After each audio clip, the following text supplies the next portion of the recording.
Face à la pandémie du Covid-19, l'industrie du diagnostic in vitro est en première ligne. Il leur faut en effet répondre à l'explosion de la demande mondiale en tests de dépistage moléculaire, sérologique et rapide. Désormais, les acteurs doivent augmenter massivement leur capacité de production, alors que les tensions sur la chaîne d'approvisionnement en réactifs sont fortes. Tous sont à pied d'œuvre, les leaders du DIV comme Abbott, Roche et Biomérieux, les spécialistes des TROD comme AAZ ou Biocinex, ou encore les biotech à l'instar de Novacite et NG Biotech. En France, les groupes tricolores contribuent à la stratégie nationale de dépistage et de diagnostic en collaborant avec les autorités de santé publique et le gouvernement. Et si la phase de confinement a pesé sur les autres catégories de tests, un gros effet de rattrapage est à prévoir, ce qui devrait doper la croissance du marché français du DIV pour 2020, voire même au-delà, selon l'étude Xerfi Precepta. Au-delà de la conjoncture, la crise du Covid devrait renforcer plusieurs stratégies à l'œuvre. Les acteurs devraient continuer à bénéficier de l'impulsion donnée à la biologie délocalisée ou point of care par la loi de financement de la sécurité sociale de 2020.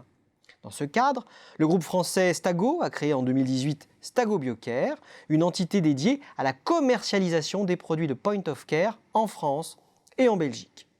À l'international, les groupes ont investi le segment porteur de la biologie moléculaire, une stratégie qui se révèle payante à la suite de la pandémie du Covid-19. Pour se positionner sur ce créneau, Roche, Qiagen, Biomérieux ou encore Abbott ont multiplié les lancements de nouveaux automates et menus de test ou ont noué des partenariats.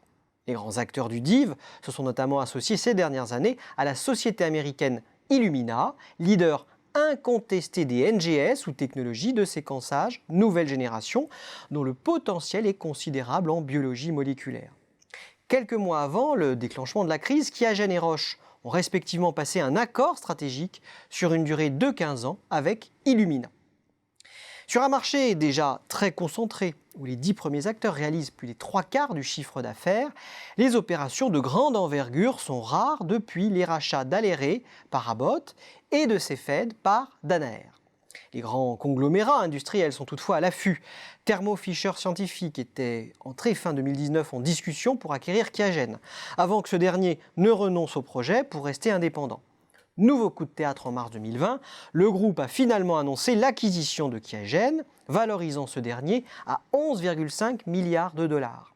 Alors que la pandémie commençait à prendre de l'ampleur, il a réalisé une opération majeure en renforçant ses capacités en diagnostic moléculaire, en particulier pour les maladies infectieuses. L'américain PerkinElmer a pour sa part mis la main sur la PME tricolore Sysbio Biosès en avril 2019. Côté français, le spécialiste du DIV Biomérieux, qui se positionne à la 8e place mondiale, tous segments confondus, mais à la première place en microbiologie et en applications industrielles, mène une politique active d'acquisition. Le groupe a racheté l'américain Astute Medical, le chinois eBiome Biomedical sur le segment des immunoessais, ainsi que la société américaine Invisible Sentinel, spécialisée dans les solutions de diagnostic moléculaire pour l'industrie agroalimentaire. Peu de FUSAC d'envergure donc, mais des opérations qui indéniablement renforcent le pouvoir de marché des acteurs en place.